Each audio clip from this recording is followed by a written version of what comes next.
Centro Digital presenta Leyendas. Dirige Alfonso Pocho Harb. Invitado Nicolás Lapenti Gómez. Una producción de Centro Digital.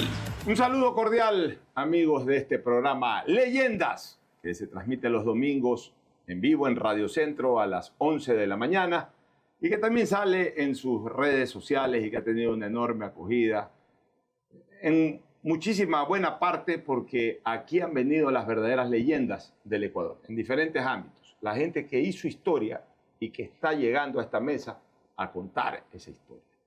Y el invitado de hoy es un hombre que hizo historia en el deporte ecuatoriano. Se trata del tenista Nicolás Lapenti Gómez, hijo de un otrora gran basquetbolista que también lo tuvimos aquí en Leyendas porque también es una leyenda del deporte. Pero él hizo su propia historia, no encestando, pero sí con una raqueta en la mano. Jugó un máster, es el tenista que más partidos ganados tiene en la historia de la Copa Davis de Ecuador. En fin, un personaje del tenis mundial que ya hace algunos años retirado, pues no está desarrollando esa actividad o no está muy inmerso en la actividad tenística, pero no deja de estar cargado de historia cuando fue deportista y por eso lo estamos invitando. Nico, bienvenido, buenos días. Pocho, buen día, muchas gracias. Gracias por la introducción. Bueno, es la realidad, ¿no? Ahora, ¿quién era Nico Lapenti de niño cuando recién comenzaste a tener uso de razón? Tenías un padre que era famoso en el baloncesto. ¿Y tú a qué deportes te inclinabas? ¿Cuál fue la primera relación que tuviste con tu papá ya en el tema del vínculo deportivo? A ver, siempre en mi casa se respiró deporte por mi papá.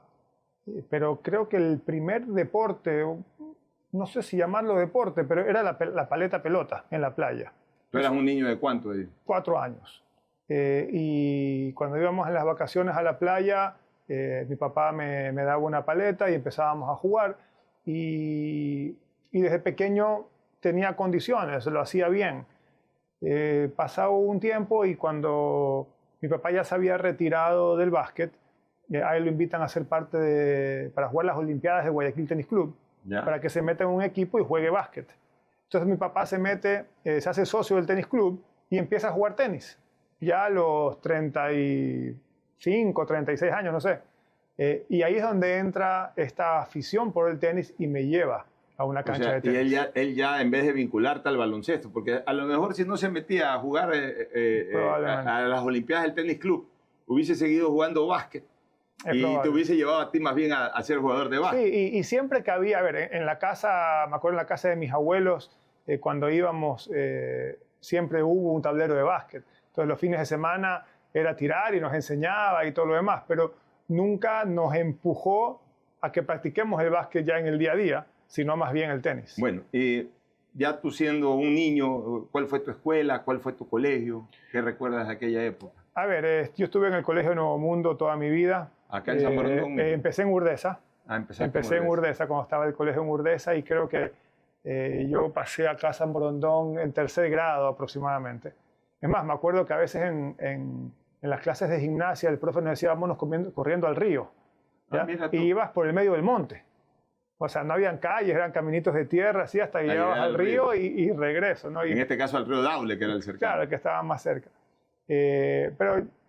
Y después ya en el tenis empecé en la escuelita y tuve de profe a Miguel Olvera, tuve de profe a Lucho Ferretti en la escuelita de Guayaquil Tennis Club.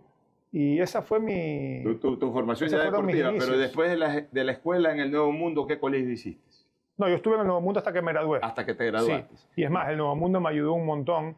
Ahí estaba de vicerrectora Patricia McTeague, que venía con esa cultura gringa de apoyar mucho al deporte y me ayudó muchísimo. Porque me imagino que justamente a los 10, 12 años comenzaste a hacer escuela de tenis, comenzaste ya a destacar, a ganar torneos nacionales, a representar al Ecuador. ¿Y cómo podías compaginar justamente los estudios con la actividad deportiva? Sí, era un esfuerzo grande, porque lo que me cuentan mis papás es que a veces yo regresaba a entrenar al final de la tarde-noche a hacer deberes y que me quedaba dormido comiendo o haciendo deberes. Entonces, era un esfuerzo no solo mío, sino también de mis papás y de la familia.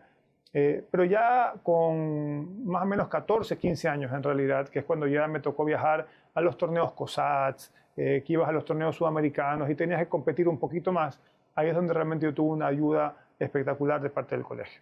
¿Te daban chance para que vayas? Me daban chance para viajar. ¿Te presentabas exámenes? ¿No? Si tenía que presentar un examen, a veces me daban la oportunidad de presentarlo más tarde, me mandaban un trabajo y eso me lo calificaban como nota. Es decir, sí me dieron una facilidad muy grande porque había muchas cosas. De repente yo faltaba 10 días, 2 semanas al colegio y era difícil ponerse al día. Pero, ¿no? ¿y participabas en las competencias intercolegiales o tú ya te dedicaste solamente al área de competencia de alto nivel? Hasta los 14 años aproximadamente yo jugaba fútbol por la selección del colegio. Ah, tú eras futbolista sí, también. Yo jugaba ¿En fútbol. qué puesto jugabas? Yo jugaba de todo, yo jugaba de 8. A mí me encantaba, como tenía buen físico, yo corría, subía, bajaba. ¿Y el colegio tenía cancha o iban a otra cancha? El colegio tenía cancha y jugábamos me acuerdo haber jugado muchas veces torneos en el Ramón Unamuno. Ya, claro, ahí se jugaban los intercolegiales. Y jugábamos un montón. Es más, hay una anécdota, yo tenía 14 años, el Guayaquil Tennis Club contrata a un entrenador sueco, ¿Sí? Jan Carlsson, ¿Ya? y estaba creo que era el presidente de la comisión de tenis, Pedro Lilligren, y él es el que nos organizaba todo esto. Y de repente estaban las Olimpiadas del Guayaquil Tennis Club, que eran vacancísimas. Y yo me meto en un equipo y de repente mi equipo jugaba fútbol ahí en la Pancho Segura. Claro, y yo me meto a jugar. Y estaba ahí calentando todo y de repente viene Pedro y me dice, tú no puedes jugar fútbol, me dice. Es que prohibían antes, a los tenistas de competencia les prohibían jugar fútbol. Te puedes lesionar. Claro. Chuzo, yo lo quería matar a Pedro. Pero claro, hoy en día lo entiendo, ¿no? Pero en ese momento con 14 años lo que tiene además posiblemente el fútbol, el deporte que más uno se entretenía de muchacho, claro, era el fútbol. El tenis ya era como un perfil para una actividad ya más profesional, claro, si entonces, tenías talento, pero lo que a uno le gustaba jugar era fútbol. Me dice el esfuerzo que ha hecho Guayaquil Tennis Club para traer a este entrenador, no sé qué, no puedes correr el riesgo de lesionarte.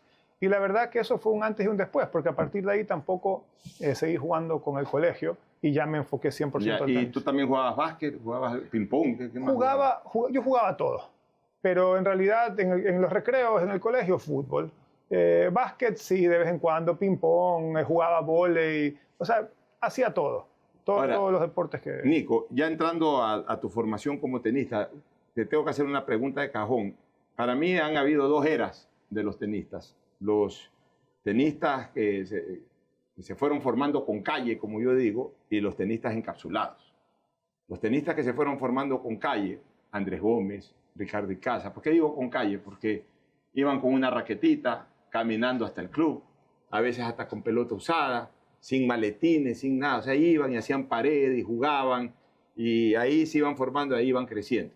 ¿Cuáles yo llamo los tenistas encapsulados? Los jóvenes de ahora que van a los 14 años con un maletín y 10 raquetas, los lleva un chofer, tarros nuevos cada 2 horas de práctica. O sea, es totalmente diferente. ¿Tú en cuál te encuadras? Yo creo que podría estar como en la mitad.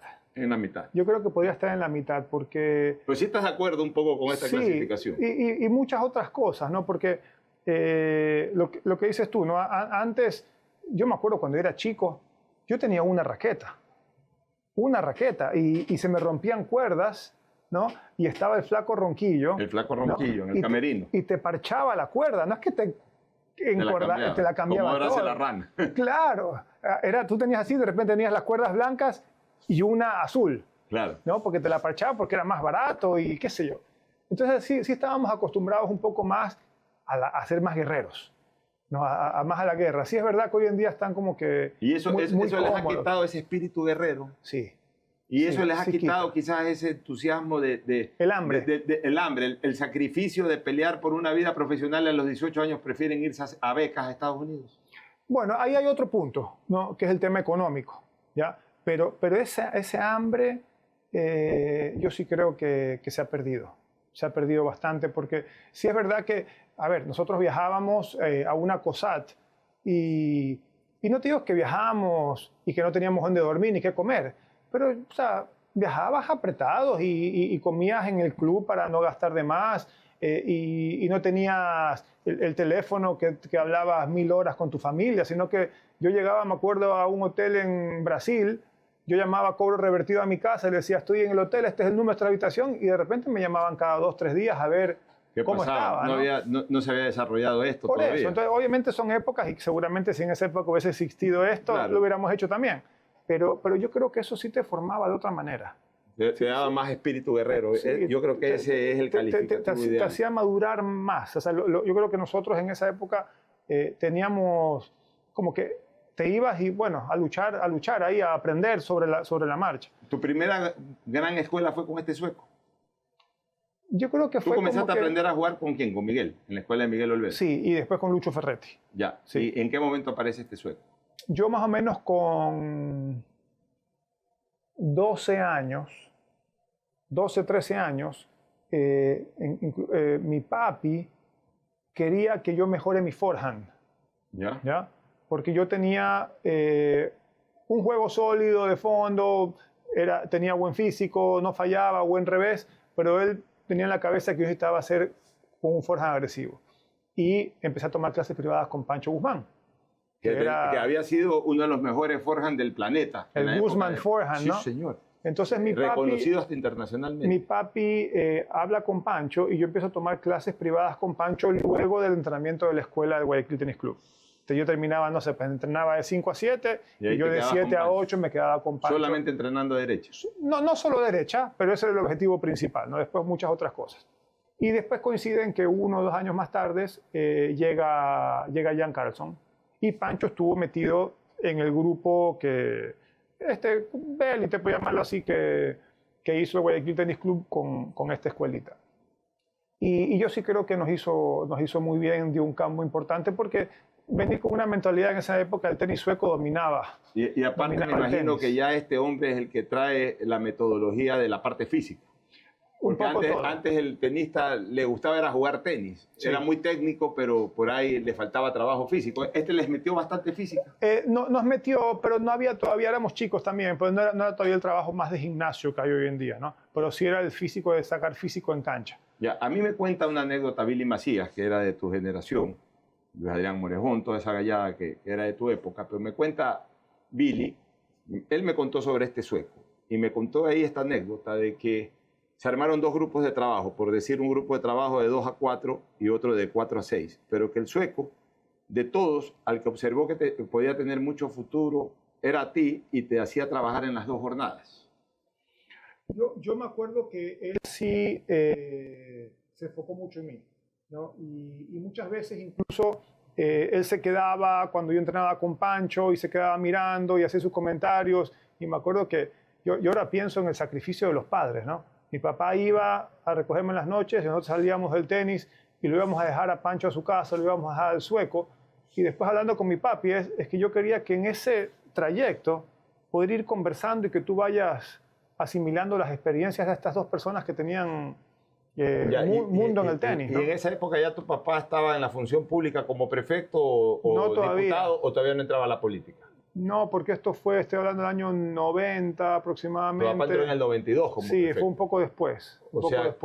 O sea que era una época en que tu papá también tenía más tiempo, más disponibilidad. Sí, y ayudó mucho ese tiempo de tu papá y la Totalmente. experiencia de él como deportista. Totalmente. ¿En qué te ayudó? Yo creo que una de las cosas que más ayudó y que es el problema mayor de los padres, y no solo en el tenis, sino en todos los deportes, es esa línea muy finita de que el padre apoya al hijo, pero si te pasas puedes presionarlo, ¿no? Entonces tú dices, ok, yo tengo mi hijo, yo quiero que sea deportista, yo quiero apoyarlo, pero ¿hasta dónde tú lo apoyas sin que él empiece a sentir esa presión o ese rechazo? Ese fastidio. ¿No? Y eso pasa un montón. Y muchas veces los padres sin querer hacer mal, simplemente por querer hacer el bien a su hijo, pasa que sin conocimiento. Y lastimosamente a los padres nadie nos enseña esto. Sí. Y yo considero que mi papi, como él fue deportista, él tuvo la capacidad o la sabiduría de apoyarme sin pasar esa línea. Ya, y de lo que tú dices es importante porque también hay 2 tipos de tenistas, especialmente en su época de formación. Hay tenistas que tienen tanta identidad con su padre que más bien les encanta que su padre esté al pie de la cancha en los entrenamientos, en los partidos. Pero hay otros tenistas que se sienten muy presionados y le piden a los padres que no vayan o que se escondan, que no los quieren ver en el momento del partido. ¿Has conocido casos de eso? Totalmente. Totalmente. Y mira... Tú eras de los que querías que tu papá esté ahí siempre viendo. Sí, y tengo un ejemplo de dos maneras de ser muy diferentes en la casa. Yo era una persona que yo sabía escuchar, que cuando mi papi me hablaba, yo era muy receptivo, incluso siendo ya profesional, ¿no? Si mi papi me decía cosas y yo consideraba que él por ahí no estaba en lo cierto, yo simplemente lo escuchaba. Pero después Giovanni, ¿no? Con otra personalidad, más fosforito, a él chocaba mucho más.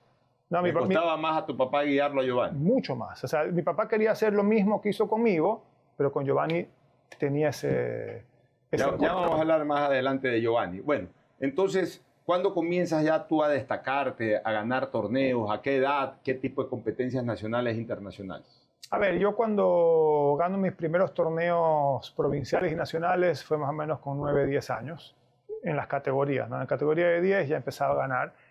De ahí, a nivel internacional, mi primer torneo que yo gano fue en Argentina, en mi segundo año de 14 años, una COSAT. Ya empezaba a ganar dobles y cosas, pero en singles yo gano ese torneo. Y a partir de ahí, ya en mi primer año de 16, ya había un grupito de jugadores que ya empezábamos también a hacerles carrera a lo que era un año mayor, ¿no? Ahí estaba Guga, habían 2 brasileros. De los que te encontraste después en el circuito profesional, ¿a cuáles enfrentabas en la época junior? Aparte de Guga, Curtin. Guga, Agustín Caleri, Ramón Delgado. A todos ellos son exactamente de mi edad, año 76. Entonces con ellos nos encontrábamos desde la época de la COSAT. El Chino Ríos un año mayor, Franco Esquilari un año mayor. Pero los veías igual en la competencia. Claro, claro, siempre estábamos ahí en los torneos y después cuando íbamos nosotros fuimos con Guga con 17 años a la primera gira europea que hicimos y bueno, ahí obviamente jugábamos con jugadores un año mayor, pero era una experiencia increíble. Ya, pero mientras tú desarrollabas tu actividad tenística juvenil o infanto juvenil todavía, evidentemente te gustaba el fútbol y eras aficionado al fútbol. ¿Cómo te nació ese barcelonismo? ¿Ibas al estadio? ¿Qué jugadores de tu época infantil recuerdas en Barcelona?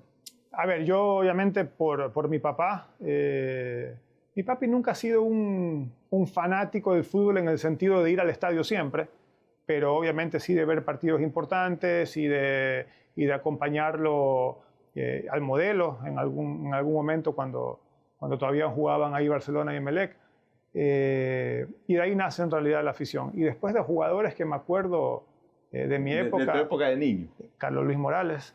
O sea, todo el mundo quería ser pestañita cuando te ponías en el arco. De los Santos, Vasconcelos. Ese era sí, Oliver Quiñones, estaba Carlos Muñoz, Troviani, Insúa. Y te hiciste fanático. Gavica, sí, de todos. Es más, yo me acuerdo que. Ya con el Monumental ibas todo el tiempo. Iba al estadio, iba muchísimo y me acuerdo. ¿Qué año fue? 90 y... Uno de los títulos de Barcelona fue 97. El 91. No, pues 97 ya eras profesional del tenis. Sí. 91 todavía te tocaba ser menor. 89 también. Bueno, hubo una que recuerdo que estaba Hermen Benítez. 91. Y estuve en la caravana de celebración. Y me acuerdo que estábamos ahí. Hermen me dice, oye, qué bacán tu camiseta. Tenía una camiseta Nike, que era un modelo así como nuevo. Que se la regalaste. Y me dice, intercambiemos. Entonces le di mi camiseta y él me dio su camiseta de Barcelona. La de Barcelona, el equipo. La que había usado en ese. Claro, bueno. Entonces son anécdotas. Perfecto. Entonces tú desarrollaste tu actividad tenística infanto-juvenil y de repente, ¿en qué momento tomaste la decisión ya de aplicar al profesionalismo, de meterte ya al ATP? Mira, ahí hay un tema que también va un poco con las épocas. Yo cuando tenía 16 años, nosotros nos fuimos con Luis Adrián a jugar unos satélites. En esa época, los que hoy en día son los futuros se llamaban satélites. Nos fuimos a jugar unos satélites en Colombia y después Ecuador, Perú. Yo gané mis primeros puntos y nos fuimos a jugar 2 Challengers en Colombia. Uno en Bogotá y otro en Cali. Y en el de Bogotá yo juego la quali, paso la quali y llego a semifinales. Yo jugaba bien en la altura. ¿Ya torneo profesional? Sí, un Challenger. Esto era un Challenger. Y yo con 16 años estaba 330 en el ranking ATP. Pero yo estaba en el colegio y era juvenil. Entonces yo volví, ya dejé de viajar porque tenía que ir al colegio. Y el año siguiente ya me dediqué a jugar torneos juveniles. Andabas buscando las qualis de los Challenger y todo eso. No, porque no sé si por falta de información, nada. Yo nunca dije, ok, no es que tenía un ranking tal y vamos a enfocarnos, sino que simplemente volví a jugar juveniles. Y el año, esto fue 92, el año 93, yo perdí prácticamente todos mis puntos. Entonces, era diferente. No es que tú tenías un buen nivel y ya querías ser profesional como pasa hoy en día, ¿no? Entonces yo volví, como quien dice, de cero, jugué mis 2 años de juvenil y en el año 94, que es mi último año de juvenil, luego de jugar el US Open, nos fuimos con mi papá. ¿Tú jugaste el US Open como juvenil? No, pero no profesional, el juvenil. No, yo sé. Es que después vamos a hablar ya de tu carrera profesional, que la jugaste todos los Grand Slams. ¿Pero qué Grand Slams jugaste como juvenil? Jugué todos menos Australia. Porque era muy lejos y no valía la pena. En el que mejor te fue después. Sí, exacto. Y yo como juvenil hice semifinales de singles en Roland Garros y ganamos dobles con Guga. ¿El torneo? El torneo. Y después en el US Open hice semifinales de singles y gané el dobles con Ben Elwood, con un australiano. Ganaste esos 2 Grand Slams a nivel juvenil. Sí. Y después también un Orange Bowl. Yo gané Orange Bowl ese mismo año. Era como el máster de juveniles. Es un torneo que a día de hoy sigue siendo muy importante a nivel juvenil, se juega en Miami. Ese mismo año yo le gano a Guga en la final del Orange Bowl y juntos, jugando dobles, perdimos la final. Y ahí nace una muy buena amistad con Guga desde que eran juveniles. Con Guga nos vimos por primera vez con 14 años. Ya. Y de ahí... Hasta el día de hoy, Sí. hasta hace poco que estuvo Guga aquí, Correcto. fuiste uno de los que los atendiste. Muy bien, entonces, ¿cuándo ya comienza la actividad profesional en serio, tu primer gran torneo, el primer torneo que ganaste? Entonces, cuando termina el US Open del 94, el juvenil, nos vamos con mi papá de New York a Washington y nos reunimos con una empresa que se llamaba ProServe. ProServe tenía este agente que era Donald Dell y Dick Dell, 2 hermanos, que eran los agentes de Andrés Gómez. Andrés nos conecta, nos reunimos con ellos y ellos me firman un contrato de representación por 2 años. Y ahí mi papá dice, ok, intenta jugar profesional 2 años y si no te vas a la universidad. Ya. El año 95 yo empiezo a jugar profesional. Ellos te buscaban los eventos, los torneos. Ellos te buscaban patrocinios, te guiaban un poco en qué torneo jugar, un poco un manager, ¿no? Ya. Y el año 95 yo empiezo a jugar unos satélites, me empieza a ir relativamente bien y en septiembre me voy a jugar el ATP de Bogotá y paso la quali y lo gano. Y ¿Entraste a quali? Sí. Y de ahí ya fue... Y ganaste ese torneo. Y gané ese torneo. ¿En qué momento comienzas a trabajar ya con el Flaco Viver, o sea, como entrenador tuyo, el Flaco? En el 94, o sea, fue incluso en la etapa juvenil. ¿Ya te acompañaba el Flaco por otro lado? Claro. Yo con el Flaco estuvimos en varios de los Grand Slams, en el Orange Bowl que gané estábamos con el Flaco, y todos los torneos del año 95, los satélites, estábamos con el Flaco y con el profe Justo Campaña. Que en paz descanse, Justo, un gran preparador físico. Me acompañaba ahí en los torneos. Y el Flaco, yo estuve con el Flaco 94, 95 y 96. O sea, el Flaco te acompaña en tu entrada al circuito profesional. En mi transición, que es una etapa súper difícil. Y ahí es cuando ganas el primer torneo en Bogotá. Ahí ganó Bogotá. Yo había ganado varios torneos, satélites, y había quedado ranking 250 más o menos. Y yo me voy a Bogotá, gano el torneo y de 250 salto a 150. O sea, pego un salto grande. O sea, casi 100 puestos, solamente por ganar un por ganar el torneo. Era un ATP. Era un ATP 250. Era 250. O sea, tu primer torneo no fue Challenger. Bogotá era 250. Claro. Entonces yo gano Bogotá y después me va bien en un par de Challengers más hasta final de año. Termino ganando un Challenger en Santiago y ese año 95 lo cierro en el ranking 110. Y ya con eso me permitió entrar en Australia el año 96. O sea, tu primer Grand Slam como profesional fue Australia en el año 1996. ¿Cómo te fue ahí? Perdí con... ¿En primera ronda? Perdí en primera con este sueco. No es Magnus Larsson. Ya, Magnus Larsson. Un grandote que sacaba bien, buena derecha, me ganó en 4 sets. En 4 sets, pero en primera ronda. Sí. O sea, le sacaste un set igual. Me saqué un set. Ya. Esa fue mi primera experiencia en un Grand Slam. Y ya para el 96, cuando fuiste a jugar ese Grand Slam, ¿ya eras parte del equipo Copa Davis? Claro, yo entré en el equipo Copa Davis en el 92. En el con 92. 15 años. ¿Cuál era el equipo de Copa Davis en esa época? Ahí Porque estaba- ya había salido Raúl, ya había salido Andrés. Bueno, Andrés volvió. Andrés volvió después, pero solo para dobles. No, pero ese año jugó singles. Andrés volvió y en el 92 y 93 jugó singles, que jugamos la serie con Perú en Guayaquil. Yo estuve en el equipo, pero no jugué. Ahí estaba en el equipo, estaba Andrés, Luis Adrián, Pablo Campana y yo. En el 93, al año siguiente, ahí yo debuto jugando dobles con Andrés. Mi primer partido fue justamente contra Venezuela, que perdimos. Y ese mismo año jugamos contra Puerto Rico, que ganábamos 2-0 y perdimos. Iban 2-0 adelante y perdieron 3-2. Sí, o sea, mis dos primeros partidos de Copa Davis fueron dobles y los perdí. Bueno, y después más bien terminaste siendo el jugador con más triunfos en Copa Davis. Pero para mí, esas series de Copa Davis, esa experiencia de poder compartir con Andrés camerino, entrenamientos, almuerzos, comidas, jugadas de cartas, esa fue una universidad, pero... O sea, para ti Andrés Gómez, aparte de ser pariente, era tu ídolo. Era mi ídolo. Sí, al día de hoy yo se lo sigo Andrés diciendo. era el ídolo tuyo, de Luis Adrián Morejón, de Pablo todos. Campana, de todo el mundo. Era Andrés Gómez. Es que imagínate. O sea, ¿sí lo veían ustedes a Andrés Gómez como ese gran referente del tenis mundial? Totalmente, totalmente. Y Andrés, para la gente que lo conoce, Andrés no es una persona que te va a dar un consejo tal vez o te va a decir mucho hablando, ¿no? Pero él te lo demuestra. Y a mí lo que me sorprendía era que Andrés ya se había retirado del tenis y era el primero en llegar, era el último en irse, estaba en todos los... O sea, él lo demostraba con hechos. Y yo de eso aprendí un montón. Y él le daba chance también a los jóvenes, o sea, les daba el espacio. No tanto él jugaba sus partidos, pero los incorporaba bien. 100%. Ustedes sentían que era el padre de ustedes. 100%. Y cuando yo jugué esos dos partidos de dobles con él, yo me orinaba en los pantalones antes de salir a la cancha. Pero la manera como me acogió, o sea, me dio una confianza increíble. Ya, ahora, ¿cuándo ya debutas en Copa Davis singles? En el 94. ¿Contra quién? Yo juego en Puerto Rico de visitante. Ganamos esa serie, ahí jugaba el singles Pablo. Ganamos 3-0. Y después yo perdí un singles ya con la serie terminada.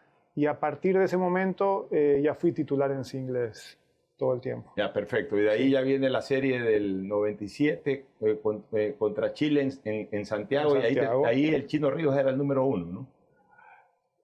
No era de ranking número 1, pero acababa de volver de Australia de hacer cuartos de final y estaba top 10. El chino estaba 7 u 8 del mundo. ¿Te tocó jugar con el Chino Ríos ese partido? Jugué con él y perdí 8-6 el quinto. Un partido durísimo. ¿Ecuador ahí cómo le fue en la serie? ¿Perdió? Nosotros perdimos ganamos el dobles con Pablo. Esa fue la última serie de Pablo como jugador. Después ya se retiró. Pero pues la serie fue increíble. O sea, la cantidad de gente que había, la serie fue durísima. Los dos partidos del primer día creo que fueron a 5 sets. Fue una serie que perdimos, pero podríamos haberla ganado. Muy bien. Vamos al año 99, que posiblemente sea el año de más grata recordación de Nicolás Lapenti Gómez. Arranquemos con el primer gran evento, que además te fue extraordinariamente bien, Australia. Llegaste ahí a ver qué pasaba. Mira, ¿Qué puesto estabas ahí cuando fuiste a Australia en el 99? Ahí hay un tema para atrás, que es... Dame 2 segundos. En diciembre del 98, y yo me voy a entrenar a Chile con el Pato Rodríguez, que era mi entrenador, y el Pato me contrata un preparador físico, porque él decía que yo entre el 96, 97 y 98, yo estaba entre el 70 y el 120 del mundo. Me había quedado ya ahí, habías entrado al top 100. Ya había entrado, pero estaba ahí que no terminaba de dar ese siguiente paso. Entonces el Pato me dice, vamos a contratar un preparador físico, Carlos Aranda. Hice la pretemporada más increíble de mi vida. O sea, un sacadero de madre, pero llegué a Australia con un físico de locos. Y yo llego a Adelaida, primer torneo del año, que incluso nosotros llegábamos y pensábamos como que estábamos aquí en Ecuador. Entonces, el mismo 31, pasábamos fin de año allá, el mismo 31 al mediodía quisimos hacer una reserva en un restaurante para cenar y nos dijeron, está todo full. Y terminamos comiendo un hot dog y una Coca-Cola en una carretilla ahí, porque era lo único que estaba disponible. Pero yo pierdo en primera ronda de Adelaida de la quali, me quedo jugando el dobles con Guga, ganamos el dobles, y por haber ganado el dobles no alcanzo a llegar a la quali de Sydney, que era el siguiente torneo. Entonces, como no jugué Sydney, me voy a Melbourne una semana antes y estuve entrenando ahí previo al Abierto de Australia. Ya, pero tú ya para Abierto de Australia entraste en el cuadro principal o, Sí, o quali. sí, yo estaba en el ranking 91 en ese momento. Ya, entonces No, hacías... pero mi plan era jugar a ida a Sydney y luego a Australia. Bueno, te fuiste entonces a Melbourne. Me fui al Melbourne a entrenar, adaptarme bien, y me toca en primera ronda con Johansson, con el sueco, que estaba sembrado 16, y ahí empieza mi seguidilla de partidos de ganar a 5 sets. Es que ahí voy también. Decíamos en esa época, que Nicolás Lapenti Gómez, si bien es cierto que tenía muy buena técnica, derecha, back, etcétera, pero que tu principal fortaleza, tu principal arma era el estado físico. Y tú aguantabas, eras una pared que aguantabas y tratabas de demoler al rival por la parte física. Siempre tuve la virtud de tener una buena cabeza, es decir, yo mentalmente podía aguantar, ¿no? Pero luego de esta pretemporada, el haber tenido una base física, era como que todo iba de la mano, ¿no? Yo sabía que si yo estaba bien físicamente, yo sabía que en mi cabeza yo sabía que yo podía jugar 4 o 5 horas sin ningún problema. Entonces me toca con Johansson, levanto 2 match points en el cuarto set. Ah, te tuvo 2 veces match point. 2 match points. Mira, eso no recuerdo. Y termino ganando en 5. Después juego con Magnus Norman, le gano en 5. Después juego con Tillström, le gano en 5. Eran todos suecos. Y de ahí me tocan octavos con un australiano, Andrew Ely. Pero ya para eso, cuando tú entras a octavos, ya comenzaste a tener confianza. ¿Y qué decías tú? Sí puedo llegar a la final. Es que en ese momento como que tampoco vas pensando mucho. Es como que... O sea, jugabas partido a partido, a ver qué pasaba. En el día a día. La única diferencia, claro, que mis 3 primeros partidos eran en las canchas de afuera, y ya octavos jugué en la cancha central contra un australiano. Entonces ahí sí es como que entras a una cancha grande por primera vez y bueno, de repente es octavos y le ganas al australiano. Le gano en 4 sets. Y ahí ya te la comenzaste a creer. Y ahí como que estás en cuartos, un Grand Slam. O sea, sí, pues ya cuarto, ya aquí era una locura. Por algo estás ahí. Por supuesto, ya ahí comenzamos a ponernos pilas acá en Ecuador. ¿Ves? Ya está en cuartos. Sí, y bueno, de hecho, Nico, al llegar tú a cuartos de final en Australia, ese había sido el máximo nivel en singles que había llegado un tenista ecuatoriano, Andrés Gómez, sin contar el Roland Garros del 90. Obviamente la ganó, llegó a la final y ganó, pero hasta antes de ese del 90, el propio Gómez llegaba hasta cuartos de final nomás. Sí, no, de acuerdo. Y bueno, ahí me toca con Kuchera, que era un tremendo jugador, pero analizando el partido, Kuchera no era un jugador que te venía a arrollar, sino más bien era un jugador que jugaba más a la defensiva. Entonces, éramos juegos un poco parecidos, tal vez yo con un poquito más de ofensiva. Y bueno, termina siendo un partido larguísimo. Yo estaba cansado el cuarto set. Recuerdo que yo ganaba 2-1. En el cuarto set, cuando me hace el segundo break y se me pone 3-0 arriba, yo un poco lo dejo ir como para guardar un poco de físico y arrancar con todo en el quinto. Y ahí termino ganando el quinto 8-6. O sea que hasta disputado cuartos de final, excepto el partido con el australiano que lo ganaste en 4, los otros todos los ganaste en quinto set y a punta de 8-6. Sí, entonces había jugado 5 partidos. Trajinados. Había jugado 5 partidos y 4 habían sido en 5 sets y 1 en 4. Y ahí hay que aclararle una cosa. Tú sabes que en los Grand Slams juegas un día sí, un día de descanso, un día sí, un día de descanso. Yo estaba jugando dobles con Guga ese torneo. Y entonces jugábamos el dobles en mis días de descanso. Entonces yo jugaba con Magnus Norman 5 sets, al día siguiente dobles. O sea, no dejaste de jugar 5 sets, dobles y así. Y estábamos en cuartos de final. En dobles En también. dobles. Y ese año había una regla en el Abierto de Australia que a partir de cuartos de final, el dobles también se jugaba al mejor de 5 sets. Entonces yo termino de jugar con Kuchera, que gano 8-6 el quinto, y yo termino de jugar como a las 12:30 de la noche, porque fue partido nocturno en Australia. Y jugábamos al día siguiente cuartos de final contra Björkman Rafter al mejor de 5 sets. Y yo me acuerdo que yo llego al club reventado, me dolía todo y le digo al Pato, le digo, ¿sabes qué? O sea, entrar a pararnos en esa cancha para un partido que va a estar cancha llena, jugamos contra Rafter en Australia, no puedo. Y no nos presentamos. Y Guga te quería matar. Guga me quería matar, pero lo entendió. Lo entendió. Pero es que, a ver... esa es la ventaja de jugar con otro singlistas. Claro. Si hubiera jugado con uno 100% doblista, lo matas. Sí, pero a ver, y después ya fue cambiando eso. Por eso es que la gente se pregunta por qué Nadal, por qué Federer, por qué Djokovic no han destacado en dobles, solamente singlistas. Porque debe haber sido matador. Es un desgaste muy fuerte. Jugar dobles y singles al mismo tiempo. Pues, ¿no? Kafelnikov, McEnroe en su época. Bueno, pero también había menos intensidad de juego pues, en la época de McEnroe. Sí, o sea, se jugaba lindo, pero pues no era la intensidad tuya y mucho menos la de ahora. Sí. No, y ese es el motivo por el cual muchos de estos grandes jugadores no juegan dobles. Bueno, pero 2 años más tarde me la devolvieron. Estábamos en cuartos de final de Australia jugando con Moya y Moya iba ganando en singles y no se presentó. O sea que yo jugué dos veces cuartos de final en Australia no pudiste no jugué, porque tu compañero se retiró. Yo una y la otra sí. Moya. Bueno, muy bien. Entonces, semifinales, ¿con quién te tocó en Australia? Con Thomas Enquist. Ese partido lo transmití yo en esa época para Superca 802:30 de la mañana, hora de Guayaquil. Increíble. Mira, ese partido, Enquist venía jugando muy bien y el estilo de juego de Enquist era probablemente los estilos de juegos que más me molestaban a mí, porque jugaba muy rápido, jugaba muy plano y me quitaba mucho tiempo.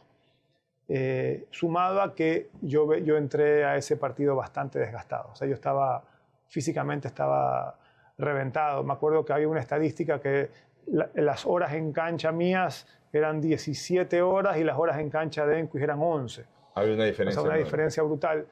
Entonces, yo para poder ganar a un jugador como Enquist, yo tenía que estar muy rápido, de reacción, de piernas, de velocidad. Y no lo estabas en ese momento. No lo estaba. ¿En cuántos sets te ganó? Me ganó en 3 sets y el score más o menos va contando la narrativa, porque fue 7-5, 6-3, 6-1. O sea, comenzaste muy bien, digamos, aguantando. Le diste mucha pelea en el primer set, pero luego ya te desinflaste. Fui decayendo.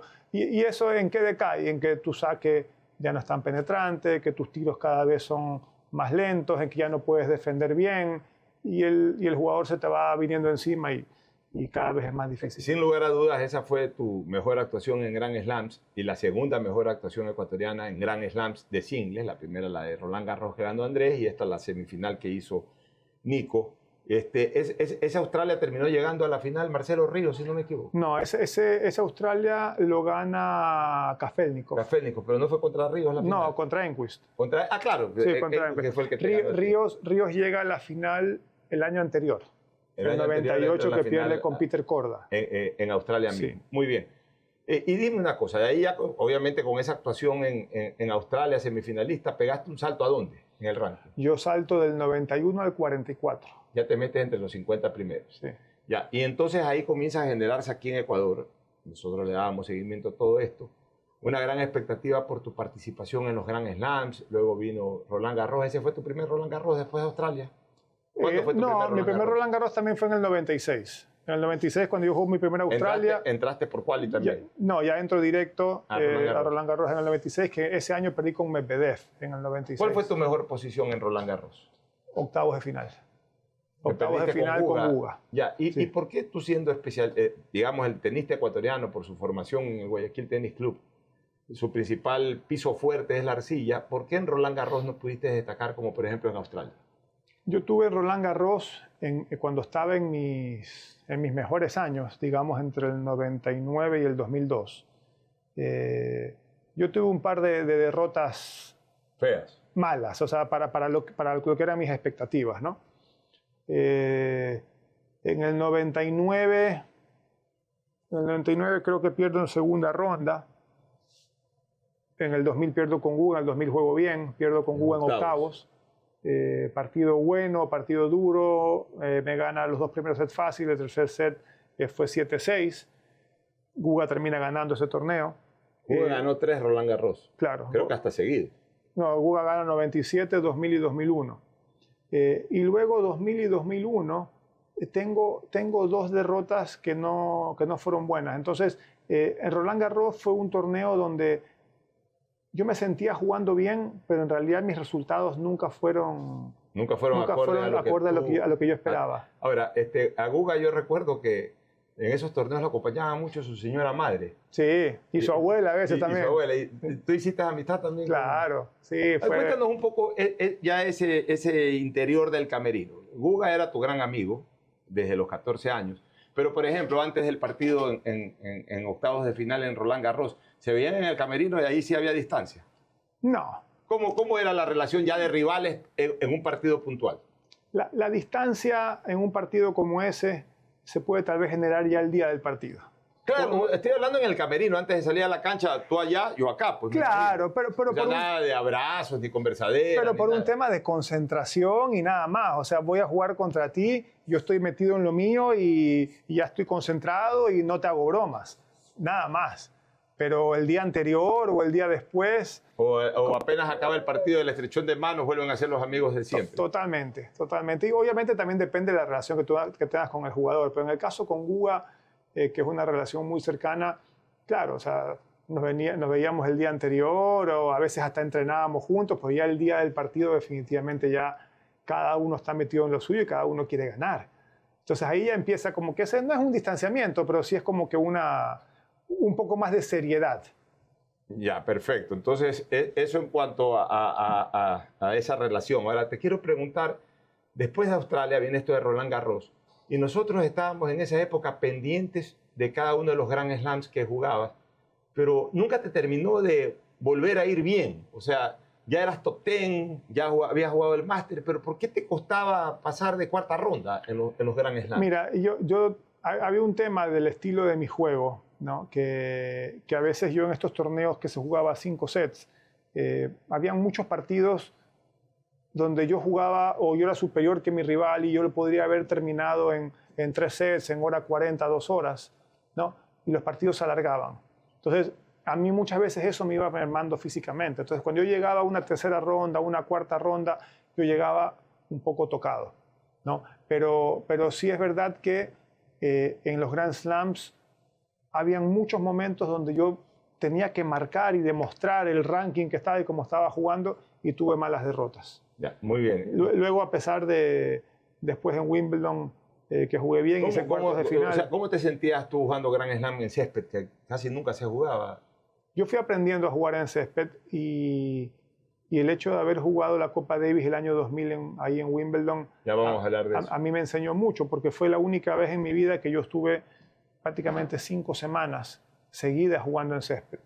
Y una de las cosas más difíciles en césped para la gente que por ahí no juega al tenis, por ahí piensa que es cómo sacar o cómo golear o cómo pegar, pero en realidad es la movilidad. ¿Por qué?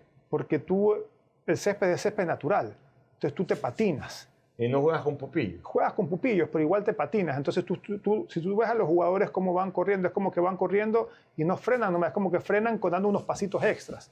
Salvo Djokovic o estos que hasta patinan, claro, ¿no? Pero normalmente la movilidad en césped es muy difícil. ¿Y el bote? El bote es más bajo. Entonces hay que prepararse para jugar en césped. Hay que prepararse, sí. Pero en el momento que yo aprendí a moverme en césped, mi nivel de tenis subió un montón. Ya, muy bien. Vamos ahora a ciertas series de Copa Davis. Yo quiero recordar 2 en tus momentos cumbres tenísticos, que fueron la del 99 y la del 2000. Después vamos a hablar de los Masters. Primero contra Argentina, que se le gana creo que 3-1 y no se jugó el último partido en Buenos Aires, y también el partido en la serie en Wimbledon contra Inglaterra. Comencemos ese partido contra Argentina. ¿Cuáles eran los rivales? En Argentina jugamos, eso fue en el 97, era invierno, un frío que 97. Hacía, 97. Y ahí por Argentina jugaba Hernán Gumi, que era un jugador número 1, jugaba Marcelo Charpentier, y el dobles lo jugaba Luis Lobo y Pablo Albano. Y esa serie, el primer día yo le gano a Charpentier y Luis Adrián le gana a Hernán Gumi. Que fue un triunfazo. Que fue un partidazo que para ellos fue un balde de agua fría porque... Ese fue el partido que desequilibró la serie. Porque ese era el partido que para ellos no podían perderlo. Entonces ganamos ese partido y eso nos dio una ventaja increíble porque nosotros sabíamos que el dobles de ellos era durísimo. ¿Y cómo quedaron? El dobles nos lo ganaron ellos en 4 sets. Yo jugué con Giorgio Carniade. Ah, con Giorgio. Sí. Todavía jugaba Giorgio. Giorgio no había jugado hace un montón de tiempo y como que lo desempolvamos un poco a Giorgio porque en realidad no teníamos no teníamos muchas opciones y Yorio todavía jugaba bien, era muy talentoso, estaba en forma y jugó ese dobles con nosotros. Pero igual la serie estaba durísima porque Gumi era durísimo. Claro, y te toca jugar y con me toca a Gumi. mí con Gumi, es más, se suspende el día domingo y nos vamos a jugar el día lunes y le termino ganando a Gumi yo 6-4 en el quinto, un partido larguísimo. Y ahí ya se suspendió. Y ahí ya se acabó la serie. Se acabó la serie jugó 3-1. Y tú tenías referencia, Luis Adrián tenía referencia, o sea, el equipo ecuatoriano tenía referencia, quizás a través del Flaco Vivero, porque también lo vivieron. En el año 85 pasó algo igual. Gómez y Casa y el Flaco, el equipo de Copa Davis le ganó 4-1 en el lawn tenis. En el Buenos Aires Lawn Tennis, así mismo el último punto, pero ahí sí hubo que jugar creo que los 5 partidos. El último punto lo gana Andrés Gómez arrancando el domingo y lo termina el lunes, o sea, algo parecido. Sí, no recordaba eso que había terminado el lunes, pero sí había la referencia de la serie de que Ecuador le había ganado de visita a Argentina, ¿no? Que Argentina siempre es un rival durísimo. Ahora, vamos a la del 2000. Ya ustedes habían jugado creo que contra Australia. No, Australia fue después. Después fue de Wimbledon. Bueno, pero en todo caso, este enfrentamiento contra los ingleses en Wimbledon ya era por Serie Mundial o era clasificatoria a la Serie Mundial. Claro, eso fue el playoff al Grupo Mundial y nosotros teníamos un equipo, yo estaba con buen ranking, estaba Luis Adrián de singles 2 y estaba Giovanni que tenía 17 años. Y por Inglaterra estaba Hedman y Rusetsky. Rusetsky había jugado hasta final de Wimbledon. Claro, estaban activos y Rusetsky en ese momento era de los mejores saques del circuito, zurdo, que sacaba muy fuerte. En realidad era una serie que era muy difícil de ganar. En los papeles eran complicados, césped, que era superficie que les gustaba a ellos, nosotros no éramos no teníamos muy buenas referencias ni resultados en césped. Y el primer día juega Luis Adrián con Henman, que Henman había jugado no sé cuántas semifinales en Wimbledon y no había llegado a la final porque se topaba con Sampras todos los años. Y yo le gano a Rusetsky el primer día, que para nosotros también fue una sorpresa. Dicen que ese partido, no sé si me lo contó el Flaco Vivero o alguien, pero dicen que ese partido lo mató psicológicamente a Rusetsky y lo sacó de la última fecha. Es probable, porque no hubo una explicación nunca del por qué él no jugó después el dobles ni el último día.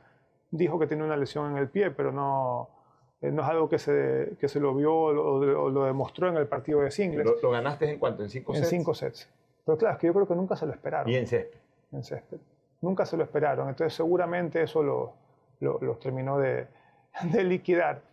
Viene el doble, y viene el doble 1-1. En esa época se jugaba así la Copa Davis, a 5 sets, 2 singles, dobles y 2 singles finales. Es correcto. Entonces, viene el doble, ¿qué pasa en el doble? Y entra Arvin Parmar en vez de Rusetsky y juega Parmar con Henman y ahí juego yo con Giovanni. Ahí debuta Giovanni. Giovanni había jugado creo que un partido ya antes, pero creo que no que contaba, o sea, sino ya con la serie. Claro, o sea, ya definida. O sea, ese fue el primer partido punto de oro, como se dice, de Giovanni. Sí, porque ese año 2000 nosotros jugamos contra Colombia en Bogotá y contra Perú en Lima, y ahí estábamos jugando Luis Adrián y yo los singles, y Andrés estaba jugando el dobles conmigo todavía. Ya, y Andrés justo no va. La primera serie que Andrés no juega dobles es la contra Inglaterra. Entra Giovanni. Ya, entra Giovanni. Entra Giovanni y la verdad es que Giovanni tenía 17 años y nos jugamos un partidazo. Jugaron bien. Un partidazo, ganamos en 3 sets. O sea, Ecuador gana el partido de dobles. Ganamos el dobles 3-0. Increíble, un partidazo. Con personalidad, Giovanni. Yo creo que el doble es más sólido que hemos jugado juntos. Los dos fueron doblistas. No fuimos doblistas como tal, pero nos encantaba. Pero tú jugabas mucho dobles, o sea, tú tenías mucha experiencia en dobles, porque estás contando que jugabas con Guga, que jugabas con Boyá. Sí. O sea, claro, nos encantaba y jugaba bien. Torneos de Grand Slam de dobles, o sea que se puede considerar que tú eras doblista. Sí, me encantaba. ¿Y a Giovanni le gustaba mucho el dobles o no? También, y sacaba bien, devolvía bien. Su volea no era la mejor, pero era resolutivo. Ya. Y nos conectábamos. Eso es lo importante, eran hermanos además. Sí. Bueno, 2-1 Ecuador sorpresivamente, y se viene la serie, la ronda final ya del domingo. Tú abres contra Henman. Contra Henman. Y en mi cabeza, a pesar de de ir 2-1 arriba, la serie Tú estaba... llegaste a 2-1 el score. El score, sí. A pesar de ir ganando la serie 2-1, yo lo veía muy cuesta arriba, porque para mí ganarle a Henman en césped era muy difícil. O sea, tú eras consciente de que si tú perdías con Henman, era probable de que se perdiera la serie. Se acababa la serie. Ya, muy bien. Entonces sales contra Henman y ¿qué pasa? Me gana en 3 sets. Te liquida. Sí, o sea, partido que yo hice lo que consideraba que podía hacer, pero era muy superior en césped.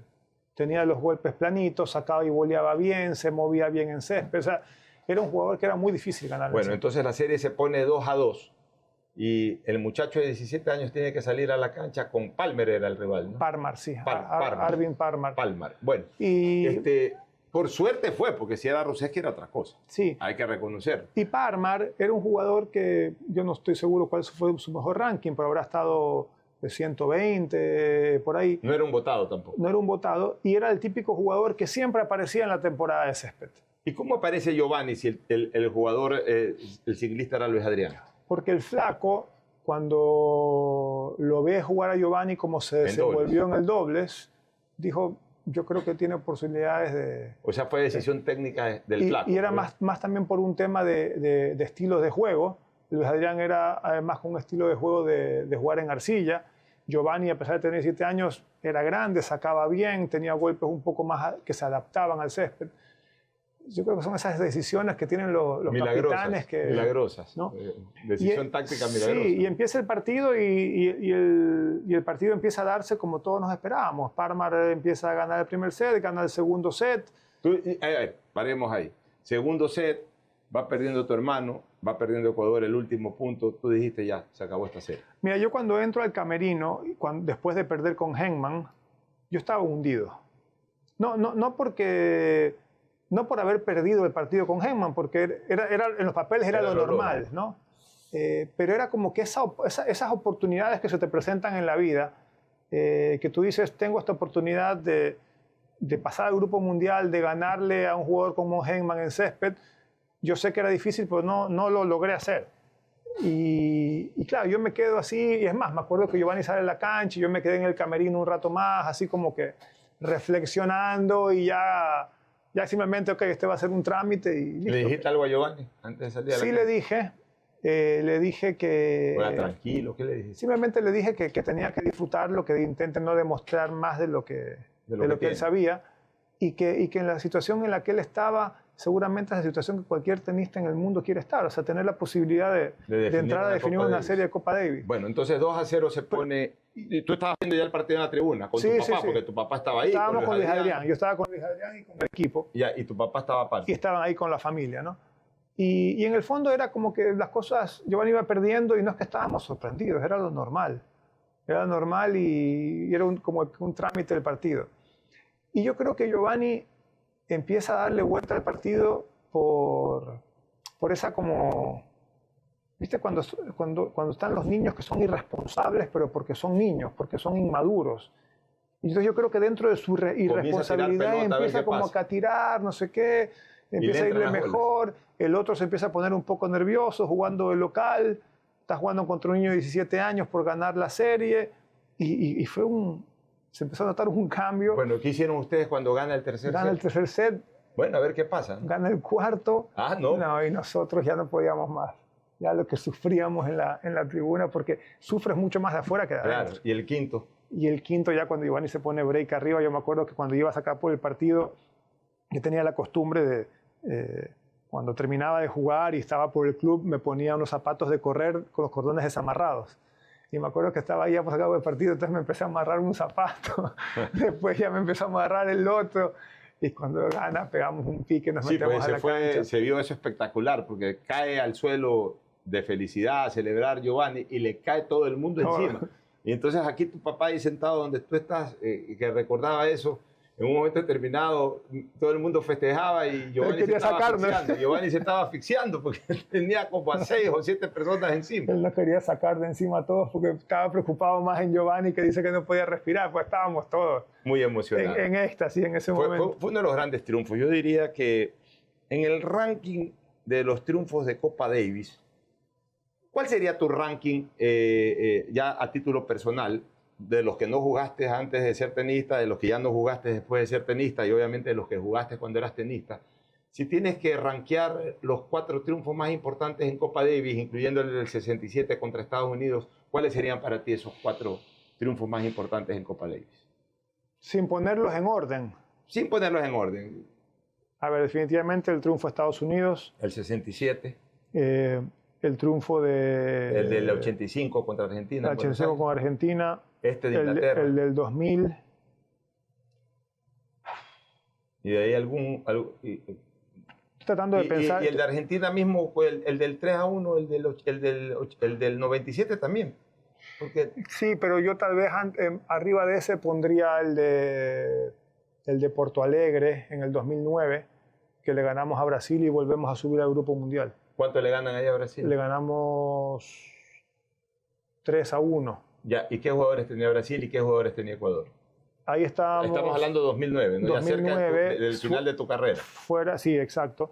Estaba Tomás Bellucci y Marcos Daniel el singles, y estaba Marcelo Melo y Andrés Sá en el dobles. ¿Y tú con quién estabas? Yo estaba con Giovanni. Ya, singles y dobles. Singles y dobles. ¿Cuánto le ganaron? 3-1. Ganamos 3-1, yo gané mis 2 singles y el dobles. Yo más bien lo veo por la instancia, ¿no? Porque nosotros habíamos subido en el 2001, en el 2000 habíamos subido al Grupo Mundial. Habíamos estado varias veces intentando nuevamente subir, no habíamos podido, y en el 2009 subimos nuevamente al Grupo Mundial. Ya, ahora vamos a hablar de distintos rivales que me gustaría que tú nos transmitas la sensación que tuviste cuando jugaste contra ellos. Comencemos con el propio Giovanni. Sí. Yo recuerdo que, no sé si fue una semifinal o final de Challenger de Guayaquil que te tocó enfrentar a Giovanni. Sí. ¿Solamente esa vez jugaron en el ámbito profesional de rivales o hubo algún otro partido? No, fue el único, Pocho. ¿Y cómo sentiste eso? Te puedo decir que para mí fue uno de los partidos más feos que jugué en mi carrera. ¿Por qué? Porque se sentía una tensión en la casa. En la casa, a ver, cuéntame desde ahí. Previo al partido, que era horrible. ¿Primero qué instancia era? ¿Semifinal o final? No, eso fue primera ronda. Primera ronda, o sea, sale el sorteo, primera ronda, la Penti y la Penti. O sea, mi papi y mi mami estaban... No hablaban, no sabían qué decir.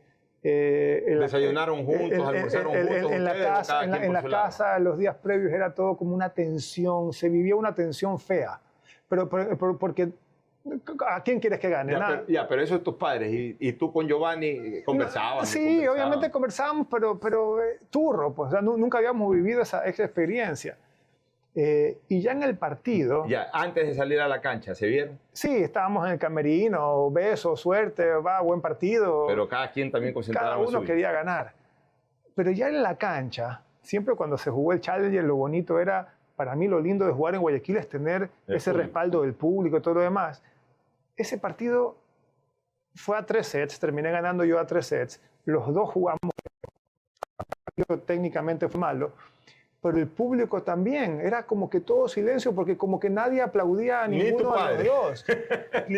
entonces alguien hacía un partido, un punto bueno, y era como que el otro hacía un punto bueno, o sea, entonces era como que era un silencio, era horrible, horrible. ¿Y cuál era el ambiente ya dentro del partido de tus padres, de Nico y de Chila? No, imagínate, seguramente habrán aplaudido algún punto bueno de alguno de los dos, pero... Pero son cosas que pasan. Aquí estuvo también Pancho Ceballos y recordaba que solamente una vez fue su mamá a ver un clásico en donde Alex tapaba en Emelec y él en Barcelona, y que la señora se salió antes de que acabe el partido. No, es terrible. Entonces debe de ser algo terrible. Y bueno, y después cuando ya le ganaste...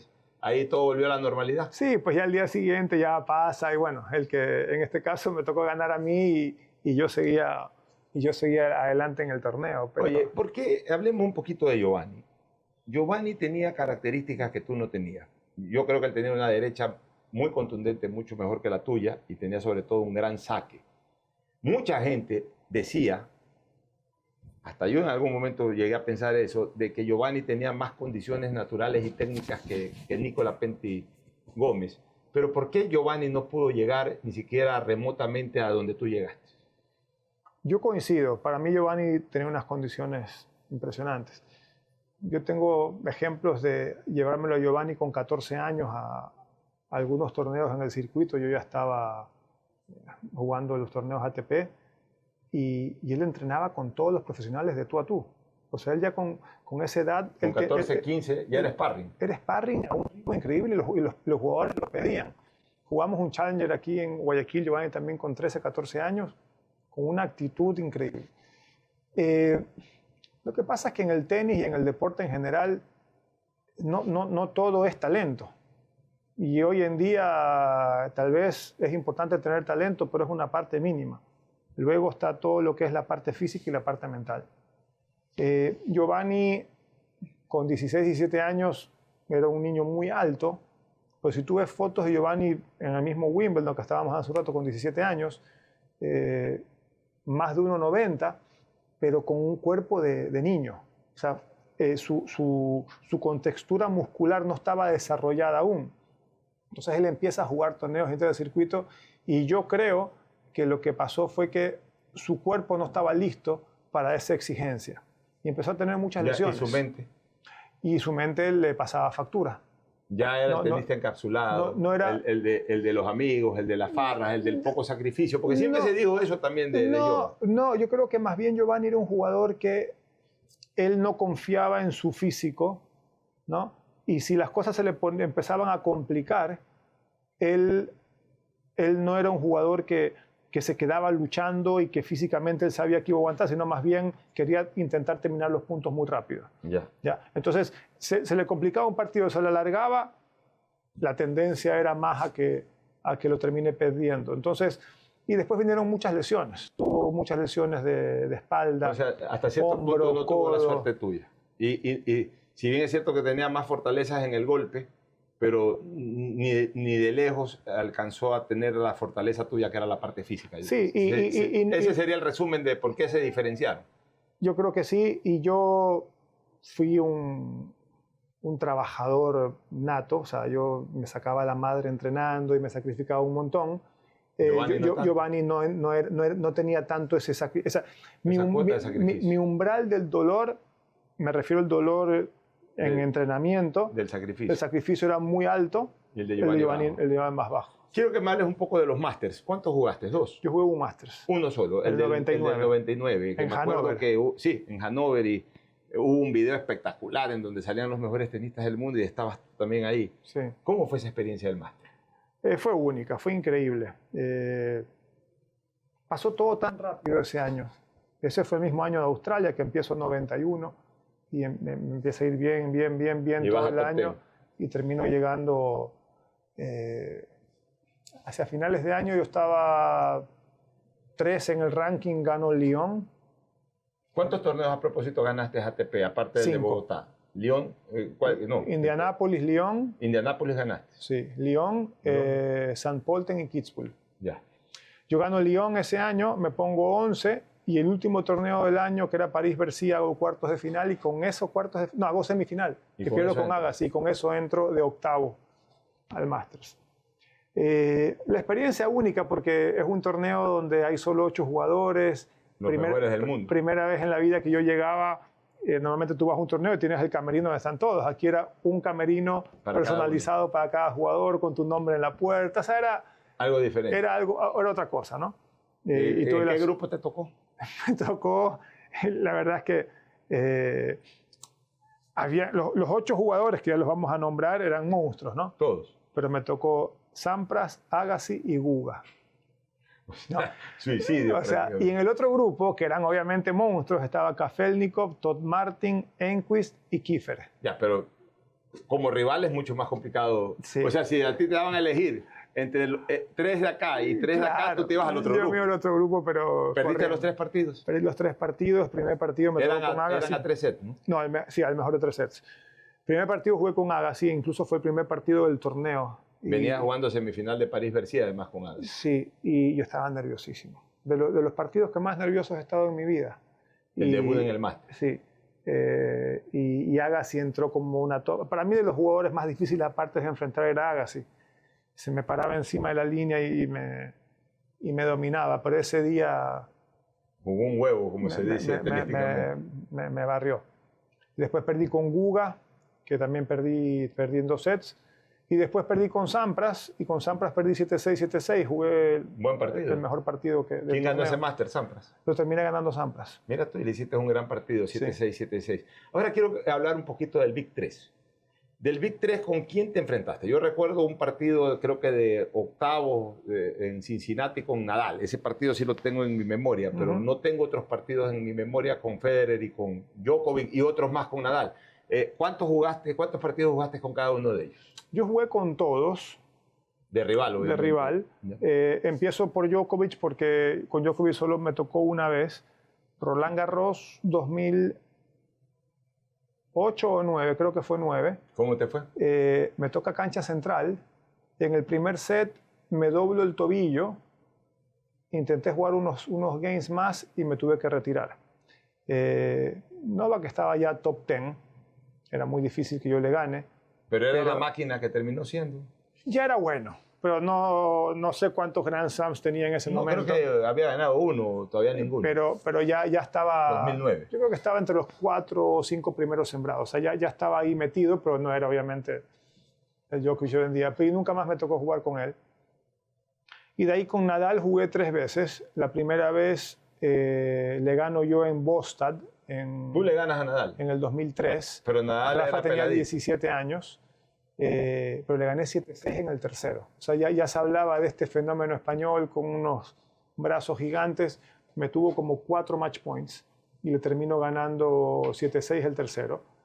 Luego de eso, el partido que tú mencionas en Cincinnati. Ya ahí Nadal era toda una figura y tú estabas ya casi retirándote. Cuartos de final del 2008, si no me equivoco. Sí.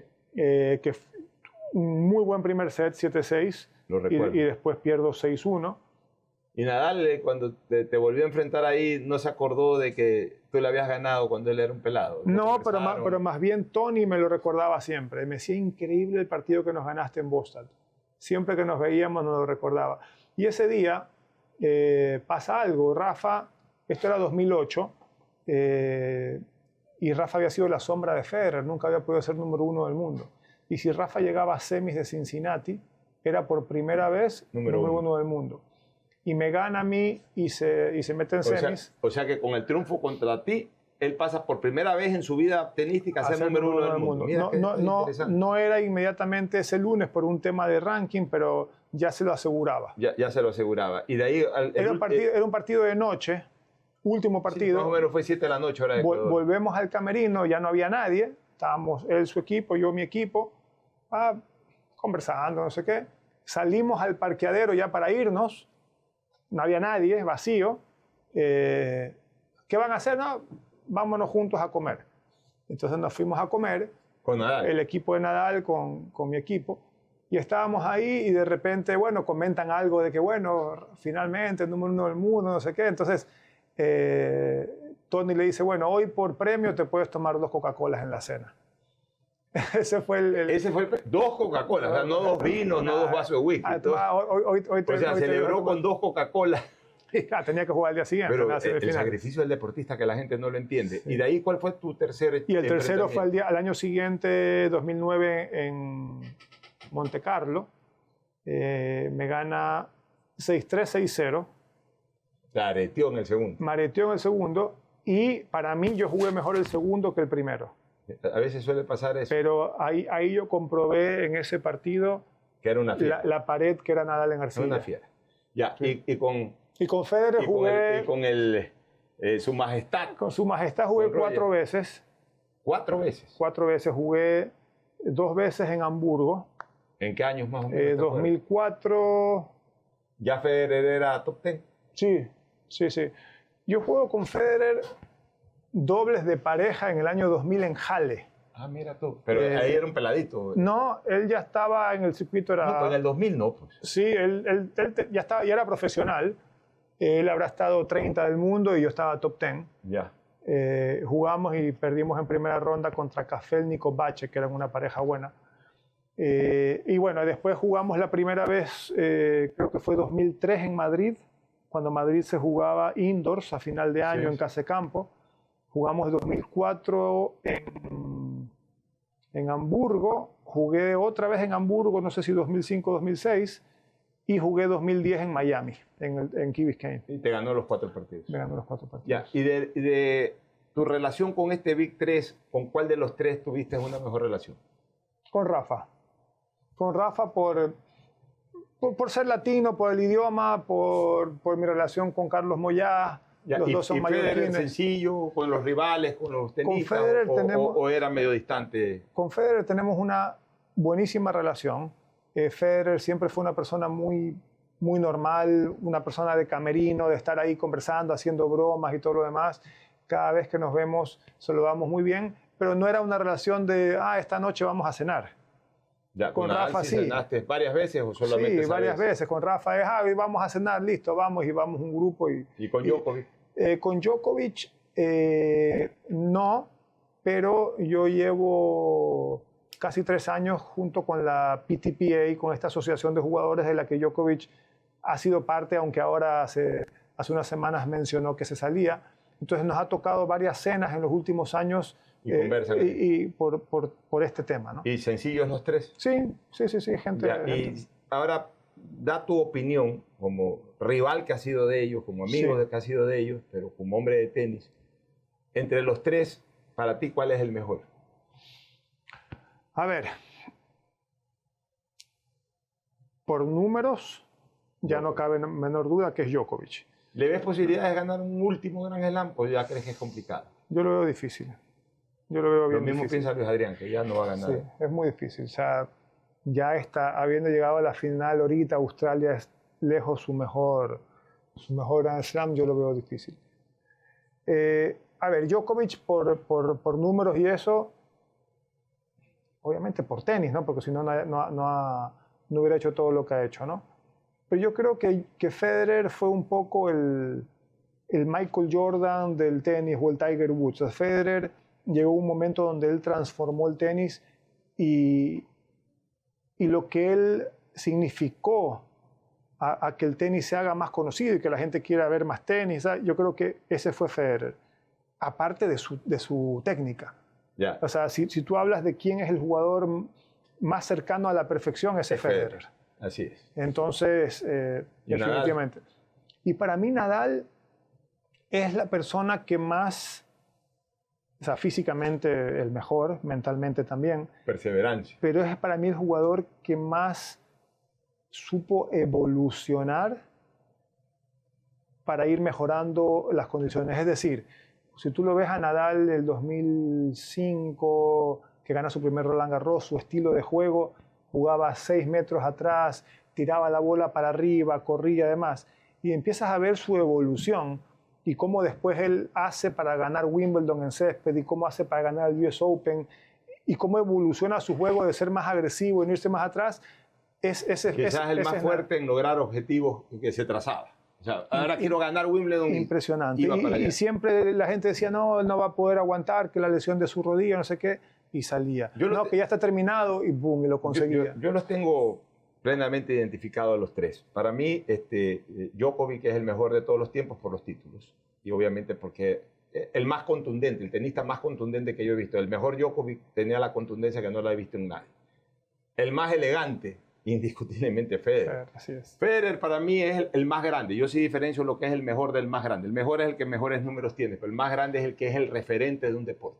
Y el referente del deporte, del tenis, del deporte blanco, se llama Roger Federer por sobre cualquier otro tenista en la historia de este maravilloso deporte. Y el más sudoroso, el más aguerrido, el más ñecoso que yo he visto en mi vida se llama Rafael Nadal. Que también es un grande porque también obtuvo muchos títulos. Es el segundo con más títulos. Yo diría que Nadal también o sea, los 3 son los 3. Por eso se les llama el Big 3. ¿Y tú crees que Sinner y Alcaraz puedan ir en esa línea? ¿O va a ser difícil que...? A ver, están ya en esa línea. Alcaraz, con 22 años, tiene más títulos que los otros 3 con 22 años. Aquí la pregunta del millón, y que nadie lo sabe ni nadie lo va a saber, es si Alcaraz puede mantenerse con ese nivel los próximos 10, 12 años. ¿No? Porque tiene 7, le faltan 15 para...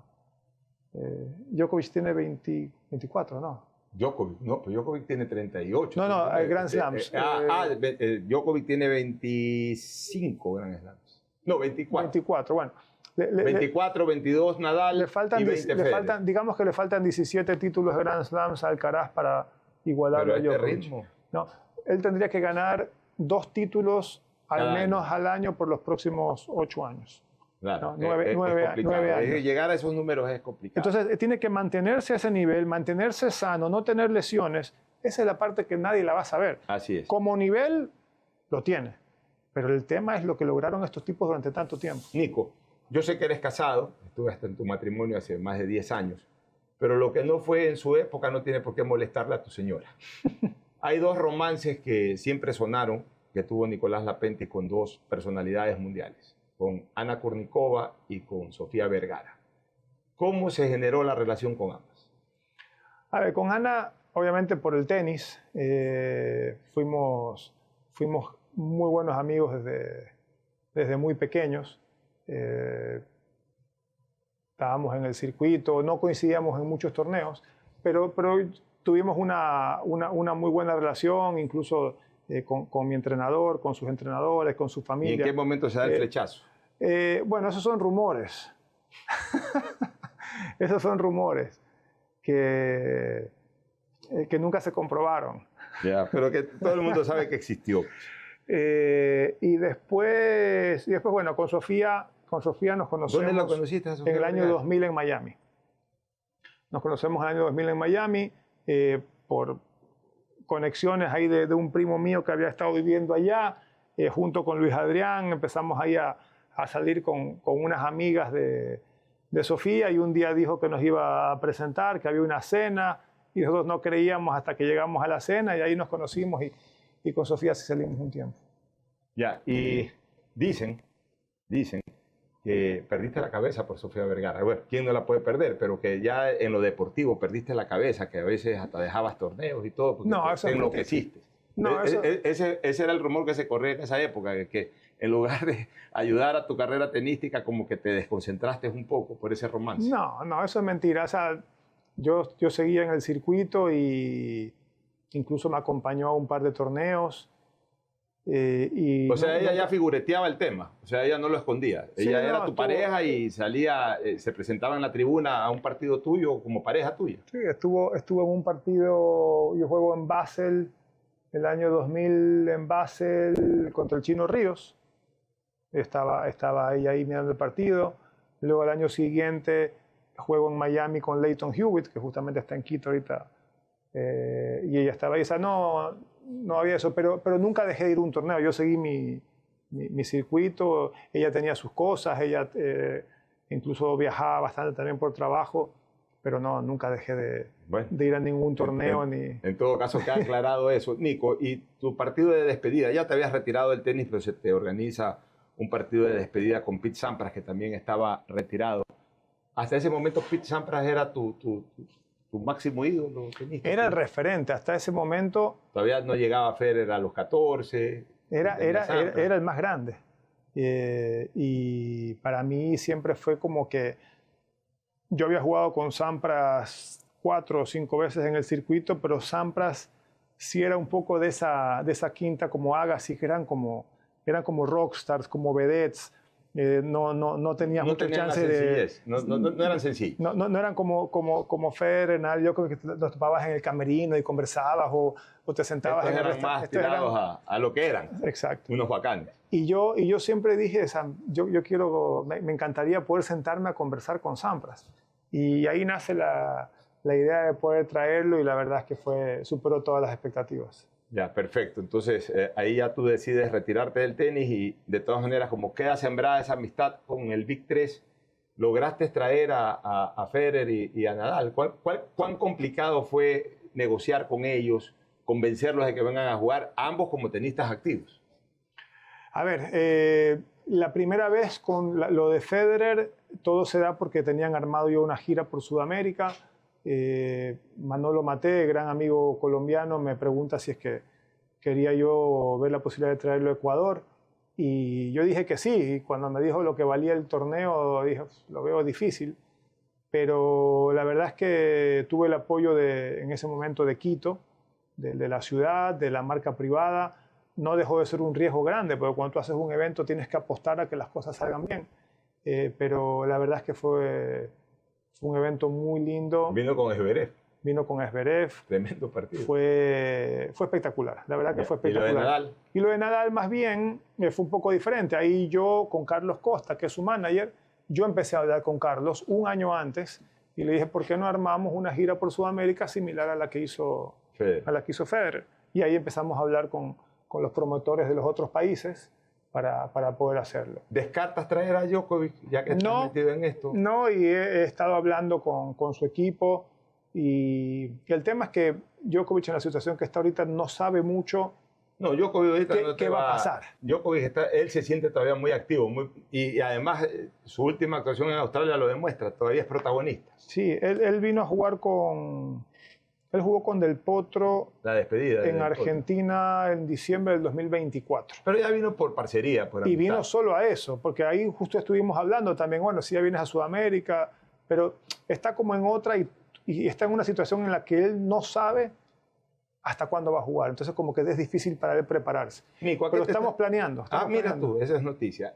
¿A qué te estás dedicando ya en estos últimos años? ¿Cuál es tu actividad vinculada al deporte? ¿Enseñas tenis? ¿Comentas tenis? ¿Cuál es tu actividad? ¿Eres promotor de eventos tenísticos? ¿A qué te estás dedicando? Sí, yo sigo con la productora de televisión que producimos eventos especialmente en vivo. Más que nada trabajamos con el fútbol y también ahora hace un año con la Liga Nacional de Coaboli, de la cual soy parte y que ha tenido un éxito increíble. Y después vamos haciendo otro tipo de eventos también para los que nos contratan. Y aparte, soy promotor de eventos, hago exhibiciones, en algunas juego yo, en otras simplemente los organizo. Y por ejemplo, el año pasado, en diciembre, organicé el WTA 125 en Quito, que es un torneo profesional femenino. Entonces, me mantengo básicamente en esas dos actividades, siempre relacionado con el deporte. Bueno, que es lo más importante, no abandonar para nada el deporte, y en eso, pues, Nicolás Lapenti es uno de sus máximos exponentes. Te quiero agradecer, Nico. Ocho, un placer. Una muy bonita entrevista. Muchas gracias. Donde hemos conocido vida, pasión y todo lo que verdaderamente se busca conocer de un deportista, de un personaje, de una leyenda, en este caso del deporte blanco ecuatoriano. Porque este hombre y su historia ha venido a contar su historia. El próximo domingo estaremos con una nueva leyenda. Centro Digital presentó Leyendas. Espérenos el próximo domingo en Centro Digital.